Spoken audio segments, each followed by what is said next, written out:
Hello and welcome back to Foodinati UK, and this week we've got Jay Butler from Grand Theft Audio joining us down at Cult Wing to discuss music, food and everything. Okay, keep it locked.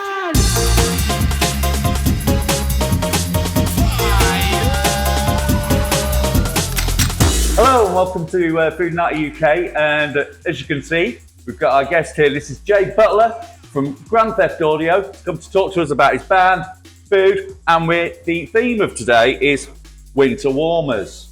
As you can see, little snackettes. We're not doing the sauce today because we do too much sauce. So we're going to do something equally spicy but not sauce. All right. Right, so first of all, thanks for coming. No problem, man. Thanks for having me. So I gather off the internet, you guys have got something planned for Christmas. Yes, yeah. We're doing something with not strictly GTA, but the Sorry Audio thing, Right. which is our hybrid of Scott Sorry and Grand Theft Audio. Yeah, Ben was telling me about that. Yeah, it's just fucking rad. It's just fun. Jamming on the bus became a thing. Yeah, definitely. Yeah. And because we were all such we were so in love with each other when we were on the tour, and it was just a natural thing. Like we've never done that before because no one's ever been sober enough to do it. Yeah. And then you start playing, and it was like, oh, this is fucking great fun. Yeah, man. And we've done some tracks together, and we're now like working on possibly like a kind of album or EP. Wow, cool. For next year, but just as because we love it like that, we've done a Christmas song. Well, man, why not? Got to think of that PRS, man. Well, I don't know about that, but it's just more like I don't know. It's just like it's a bit of a bromance. So at the moment, we can't stop doing stuff together. It's like you hang up, no, you hang up, no, you hang up. You know, so Ben said the same. He said usually when you're on tour with a bunch of people, it's like, you know, they'll go into their tribes or whatever. Yeah. But this, it was just like, it seemed like it was a big band on the road. You know, one big band almost. I've never done anything like it before, and I've done a lot of touring, and this is the first time ever where I thought, oh, this is what it should fucking be like, you know, like right. We've been getting it wrong all the time because, like, we'll probably been to the same. Usually, you go into little factions and there's people bitching, and it's all really based around the fact that everyone's usually on different drinking and partying schedules, and they clash, and it's a hard environment to live in anyway. That's right. But it became like this fucking hippie loving.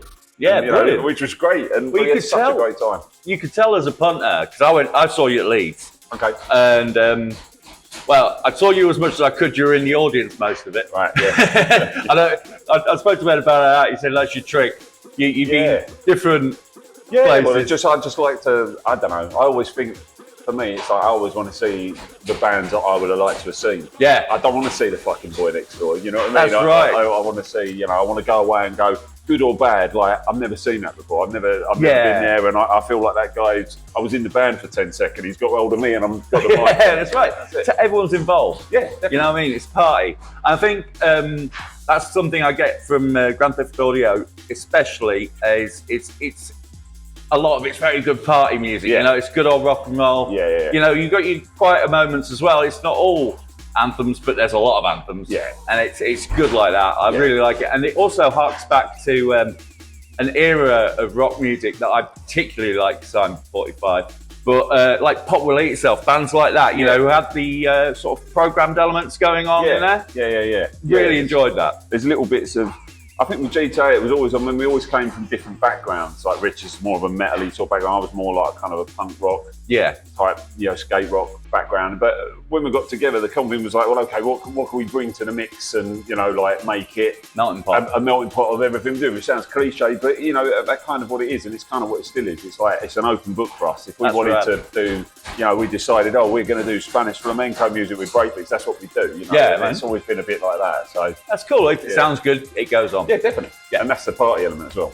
Oh, absolutely. And that's something that comes across on the record in spades. It's really well produced. And one thing that comes across, and I'm not blowing smoke up your ass, but the vocals on it are superb. Oh, thanks. Really good. There's like, I was thinking, who did it remind me of? There's hints of Mike Patton in there. There's even hints of The in there if you listen to The. Really high accolade. Thank you. Yeah. But I mean, we did, you know, that's another thing. If we were going to do it again, after 20-something years, you know, you want to be better. Yes. You know what I mean? You'd be stupid we couldn't do Blame Everyone Part 2. No. So it was like you hope to progress a bit. And plus also, the thing is, since then, probably no smoking, no drinking, no partying. It makes a difference. You know, you can helps actually the take voice. it. You can sort of absolutely. And that must have been refreshing for everyone on tour, really. I know CJ also. You know, he's very keep fit these days and everything. It seems like a very healthy tour. He's buff. Apart from I heard Weatherspoon's breakfast. You know. Yeah, well, I mean, I didn't take part in that, but I mean, even that, it was really refreshing. And it sounds boring, keep like going on about like we're all like monks. It wasn't like a pious thing, but it's just everyone was so fucking happy. And I think because you're all at an age and a time where it has been so difficult to play live, and everyone has really fought. You know, I mean, as you probably know, Scott's backstory. Yeah. You know, Rich and CJ, their backstory. Our own GTA backstory is everyone wants to do it. No one's there because they're dragging their heels. We were all desperate to do it, and you know, and that made it amazing. That's awesome. Amazing.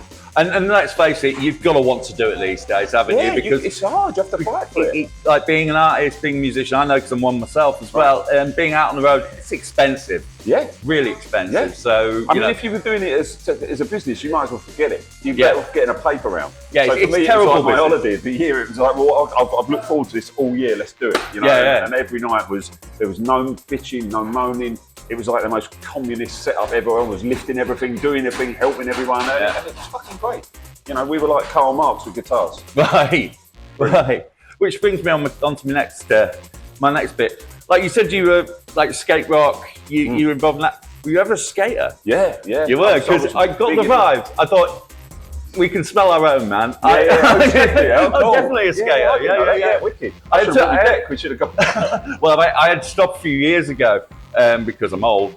And that's no reason, man. Well, no, I've got a fairly good reason my feet stopped working, but but I think that skater mentality. Now I've talked to other skater friends of mine because we all stay in touch. You know, it's like with your boys that you grew up with and all that. So we all stay in touch, and occasionally, we used to have our little group, Middle-Aged Shred, we called ourselves. Wicked. And we go down the skate park. It was over 30s night, and do bonuses or whatever. I don't know. But we say you never stop being a skater. It's a frame of mind more than a sport. Yeah, I was talking to my girlfriend about it this morning, right? So that's the sort of exciting life I lead when I'm in bed. I'm talking about skateboarding, but and we were talking about it, and I was saying, because when I was a kid, I opened a shop. I was like 90s. Just before the sort of world industries thing, which you all know about. And it was a thing, and skating was like my band set. And that was all I lived for. My group friends, we lived and breathed it, and it had a lot to do with the music as well. And people came to say, but like the fashion, the lot, you know, like the absolutely. Look. And it was like what I was explaining to her, it was like being at punk rock at the beginning of punk rock, because no one knew what the fuck you were on about. Everyone was a bit like scared of it. It was really antisocial. And it was cool as fuck. You know, it was rad. You know, and like your soundtrack used to be made up of whatever was on the videos that month. You know, like I first did a Green Day off a skate video. This is way before they were famous. You know, this is when they were doing like the first record, even before then, even. You know, and. You would have never said, "Hey, those guys could be doing stadiums." I did the same. It influenced so much of me musically because my introduction to punk rock was really, you know, through that, because there'd be, from certain skate things, there'd be, I don't know, because it was the budget, they'd have like one band and they'd use them for the whole soundtrack. So you'd have Operation Ivy or something, you would do the whole soundtrack. So you'd just get it in your head and you'd be like, oh, what's that? In England, you couldn't get the record, so you'd be listening to it all the time. And once you start playing guitar, it's like, well, I want to do a band like that. You know? Absolutely. For me, it was like, I was at similar stage with both music and skateboarding. I could have chose one path or the other when I was about 16.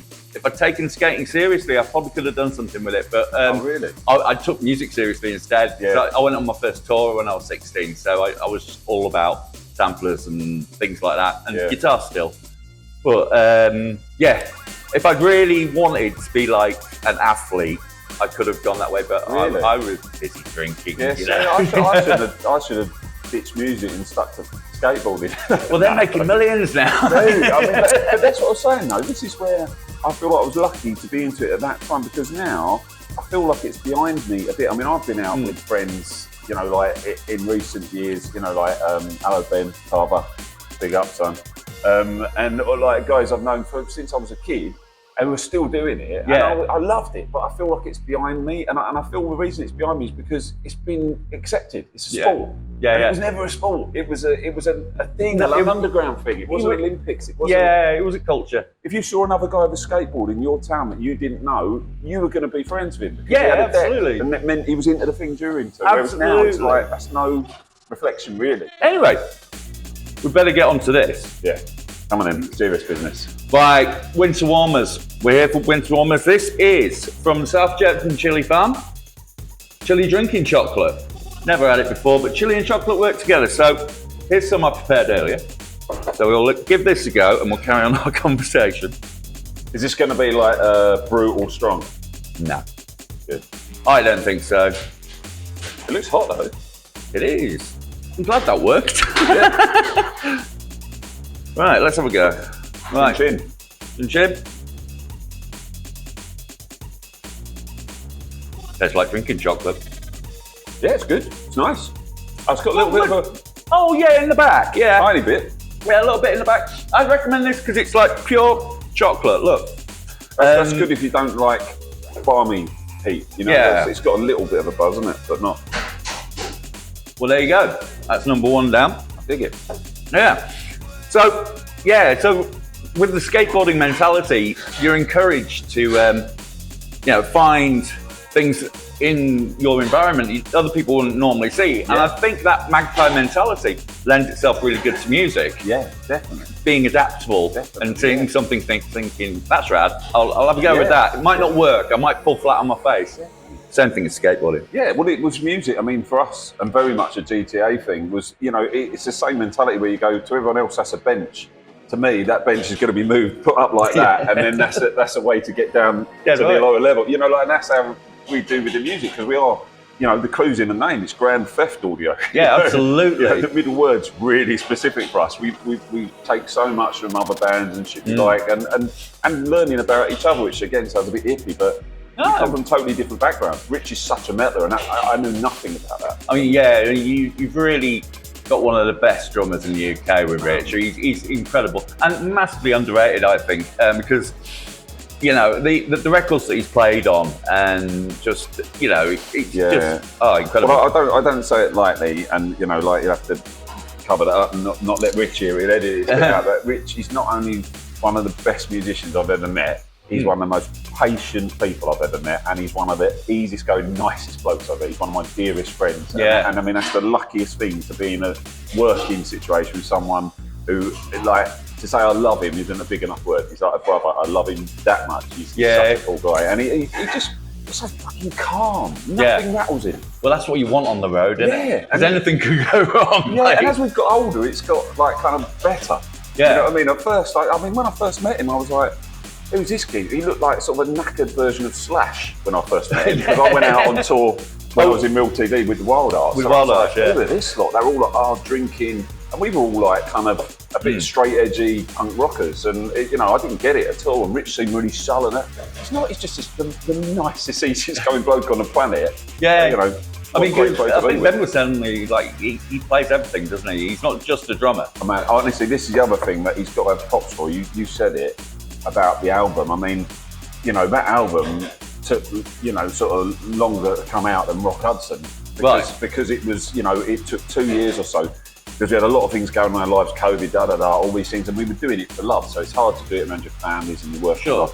But Rich, my mind was blown by this. Rich has single-handedly learned to produce. So he just put his mind to it, and that's totally Rich. I'll just find out how to do it, and he's just gone and done it. And it's taken a bit of time, but I love the way the album sounds. And it's just like, dude, that's so fucking good. I can't even learn, I can't learn anything new, I'm stuck. It's got real classic British rock production on it. It's really gutsy. But he's the bloke who will spend 4 hours agonising over the hi-hat sound. Whereas I'd be like, fucking do. I'm done in 20 minutes. And I love that about him. He's so patient. It's funny, actually, because I was talking to Ben about the first track that you did, All on the Bus, that thing. Yeah. And he was saying, and I said to him, which studio do you use? He goes, no, All on the Bus. That was all recorded or in hotel rooms with mics. Literally. I think we did it in total. I think it took probably no longer than about 4 hours, 5 hours. And that's testament to his production skills. If he can make that sound as big as it does. And he hears it and he just goes, what this needs is this and this. But I mean, again, everyone involved in Scott, Scott's just fucking amazing. He's such a cool dude.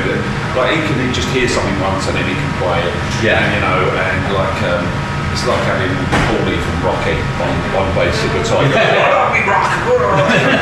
then Ben, who's like, I can't talk high enough about Ben, he's like the god of guitar. He's the man of many hats. He just picks a guitar up and he just sings. It's part of his body,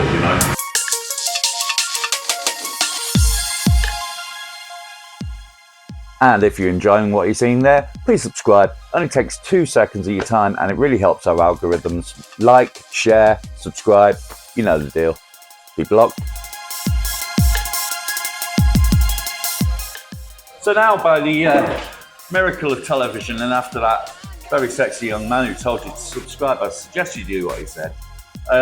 We're back here, still with Jay Butler, and look, the food's arrived. Cold Wings finest. We have collie wings here for the vegan vegetarians out there.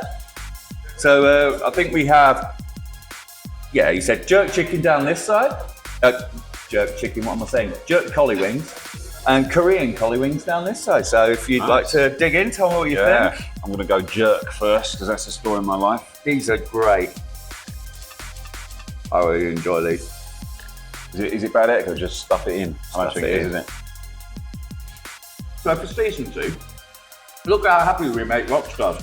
Honestly, come and have an interview with me. We feed you nicely. So yeah, when you're out on the road, like, how's your diet? Are you pretty... we're pretty good. Again, going back to the mythical best store ever, was, everyone was kind of on the same tip. There's a lot of people who don't even eat, there's a lot of people who are like kind of conscious of their health and whatnot. It's hard, like, when you're traveling around, because by the time you finish work, which is like 1 or 2 in the morning, you've only got a very limited choice of where you're going to eat. So yeah, some of the guys would do that. I mean, I personally don't do that, but what I would do is you just get your shit together a bit more, and during the day you go, all right. It was like being on board a middle class shopping trolley. Like everyone was like toppling off and going out to these health shops and different places. Go, well, I'll buy some of that, I'll buy that, and I'll make a nice quinoa salad. So you've just got to be prepared, and there's kitchens on buses. So that's all I did, and I just ate salads and stuff and fruit. Your performance is going to be so much better for that.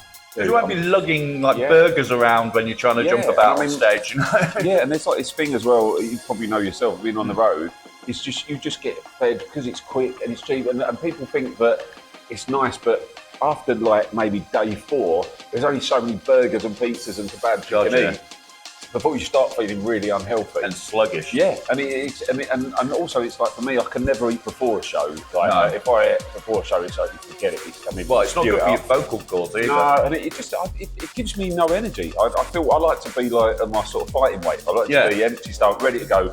And I think it's adrenaline and nerves anyway. You want to feel that kind of like to it. But you can't do that on a full stomach. So so afterwards, it's got to be something kind of healthy, so that then you can sleep. Because otherwise, you're up at 4 in the morning, burping up big mouthfuls of greasy. And across the board this season, like, for all the rock stars, I'd say rock stars. They're all rock stars to me. Everyone that I've spoken to about touring and all that sort of stuff said the same thing. It's a marathon, not a sprint. You've really got to look after yourself, because it is a physical job. From the loading in and loading out, to the performance itself, to actually trying to keep your sleep regulated. Yeah, it's really difficult. I mean, it's really quick how sort of run down you get. That's why everyone gets that sort of tour cold, and it goes around you like wildfire, because you're all in a really enclosed space. And if you have like 3 days in a row of not sleep, it's a form of torture. That's what they use it for. So if you don't sleep and then you're putting all this energy out and nothing good in, you're no good to anyone by the end of week 1, and you've got another 3 weeks to go or whatever. So it's a bit of respect for your audience. You've got to take a little bit. Absolutely. I've said this has come up in interviews a few times, where I love the bands that give the kids a show. I know.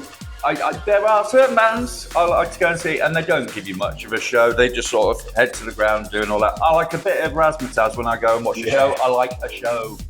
There's certain bands can get away with it, just skulking around. I went to see Clutch the other day. They don't move around a lot, but they've got a front man who does, and that's the key. Have a front man who does, like this guy. And working. Yeah, I like the show, and it's the healthy bands that give you a show. I remember I saw a band called Shelter. Oh yeah. Remember Shelter? Great, yeah. And they're all Harry Krishners. That's right, yeah. And the show was unreal, like levels of energy. Dude's really athletic, aren't they? Yeah. He was proper, like karate kicks and the whole. I fucking love all that, you know. And I'm the same. I think if you go and see a band, like you've paid money, especially now, it costs more than ever to go and see a band. And I think, well, I want to see. Like like I want to see people going there, not like they're going to save some energy for tomorrow. I want to see that by the end of it, they're thrashed. There's nothing left. You've had it all. And I like at the end of the gig to crawl off and then recover somewhere. But you know that they're great gigs because you know that there's no more. You've had the lot. There's no sequel. You've got your 15 quid's worth. That's right. Drummers need to look like they're fucking dying. You know, they need to come off and everyone look like, I don't know if we're going to go any further, you know? Yeah, man. And same with drummers. Yeah, absolutely. I mean, I'm definitely of that point of view that you got to play every gig like it was your last, because it might be. Yeah, it will be at one point. You know, and the way we do it. And that's why, if you're going to gigs, you need to be buying merchandise. Really, you need to be buying merchandise, especially now. This brings me on to my next topic. Obviously, this has just come up recently that a band's spoken up. Thank God, we've all known about this for a long time about venues taking cuts of merchandise. Yeah, merchandise cuts. Now, you'll have been aware of this for a long time, but it is getting more prevalent, especially in your academy-sized venues. Yeah, there's certain chains as well that are really insisting on it. But I just think it sucks ass, man, because like it's hard enough anyway. You try and do stuff competitively and fairly so that the people who are supporting you in a constructive way. You're not fleecing them, you're not fucking them off when they come to see you. It's the same ethic as giving them a good show. You want them to come back, you want them to enjoy it and feel like, it's our thank you to you. Absolutely. So when someone swans in at the bottom end and you've thought about all this pricing so you get it at a fair price point, and you know, so they get a good t-shirt, a good night at a good price, and then someone swans in at the 11th hour and goes, you know what, we'll double that, we'll have that, and you've done fuck all of the work and you've given fuck all back to those people. And the thing that guts me most about it is the fact that, well, that gig's like they're paying customers that are buying over the bar anyway. They're getting their money. You know, they're getting their pound of flesh, and now then merch is like the last way bands can make a bit of cash now, because no one's buying the records because we've all got them on Spotify. It's like, you know, the merch is literally vital. So if you want to keep seeing bands, you want to keep seeing these great shows, like you've got to support the bands, you've got to buy those shirts, man. And most of them are fabulous. Yeah. As my girlfriend will say, she's losing wardrobe space at the moment, the amount of t-shirts I bought recently. So what's the plan next then with Grand Theft Audio? Grand Theft Audio. Well, I mean, like I said, it's been like such a big year for us because it was such a build-up to getting this album out and then doing this tour. But really, we've almost like, it's almost like the big exhale after all this like hyperventilating. Sure. So I mean, at the moment as it stands, next year we definitely like to tour more and play live again. But it's just we're just in the process of sorting out at the moment because it was such a toe back in the water for us because we didn't know until we went. You know, there's always that thing where I might think it's great, Rich might think it's great. You know what I mean? You know, our time might have come and gone. People might not be interested. You never know, do you? We were so well received that it made us feel like, that, you know, people still want to see it, and you know, and there is still something to it. So we're definitely going to play live again. We're definitely going to be doing more with the Sorry audio thing.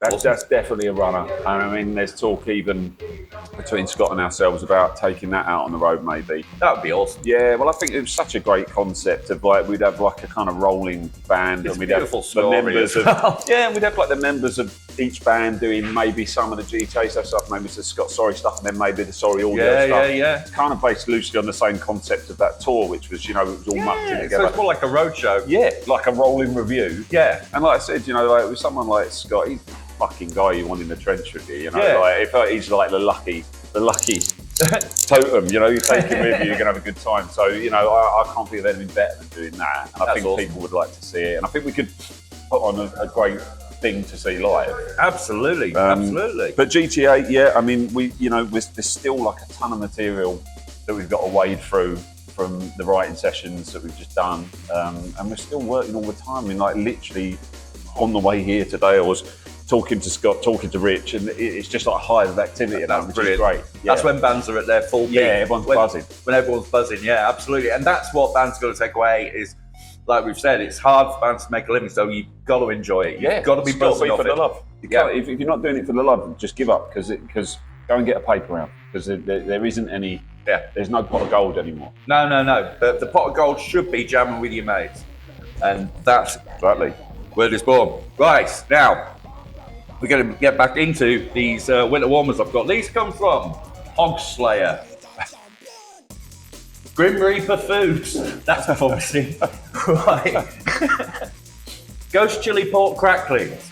You won't be having these. No. I've just realised you're vegetarian. Right, you can have... Go on, or I might pinch one. We haven't tried these yet. Well, you have a go on that. I'll have one of the Koreans. Right, I'm going to have a go on this, right? One of us is going to be crying by the sound of it now. I don't reckon it's going to be me, because they've got the word ghost. Right, look at that. Ghost chili. Right, So. Oh. Okay. Naughty. Oh. Is that a good flinch or a bad flinch? It was like eating a pork crackling, then having someone put a lighter out on your tongue. A fag bird. Yeah, right at the back of the throat. Very ghost chili. Well, thank you, Hog Slayer and the Grim Reaper. Yes. Now, the next one we've got here, these are vegetarian friendly. This is salted caramel jalapenos, and they're called cowboy candy. Can dig it? Okay, so you can try one of those. See what you think. Have you noticed how refined I am? I'm always using a fork, all right, look. Yeah. Illusions of grandeur, that is. I ate a pizza with a knife and fork the other day on camera. Oh, that's weird. Is it pleasant? Yeah, lovely, but it's just that's weird. They're really sweet. Right, let's have a go then. Yeah, I dig it. They're nice. Salted caramel jalapenos. Oh, sort of weird, It's a isn't it? surprising flavour, isn't it? I feel like my tongue's been lied to by someone. Yeah, kind of. Do you know what I mean? It's Yeah, like, you don't really know what to do with that. One minute you're like, oh, I'm having a dessert. Next minute it's like, oh, I'm having savoury. yeah, I quite like it. It's like someone set a jam tart on fire. You can keep those if you want. Oh, dig it. Yeah, thanks. They're from our friends at Daddy Calls. Give them a shout out. Daddy Cool. Wicked. Friend Thanks of the Daddy show. Cool. So there we go. Yeah, I like them. Right. That was excellent as well. Yeah, the Korean, They're yes. really good, yeah. Absolutely splendid. Once again, if you're in Leeds, Colt Wing, Merrion Centre, get down here and tell them George sent you. Might even get a discount. Might not, don't quote me. Right. Well, they might you pay extra. Right, on that note, we're gonna trough on this food and you get back to doing whatever it was you were doing before we came along. Thank you very much, Jay. My pleasure, man. No problem at all. Keep it locked. Big special guest on the next episode. And next week on Foodinati UK, it's the finale. Big surprise guest. In fact, I'm not going to tell you till next week, but you do not want to miss this.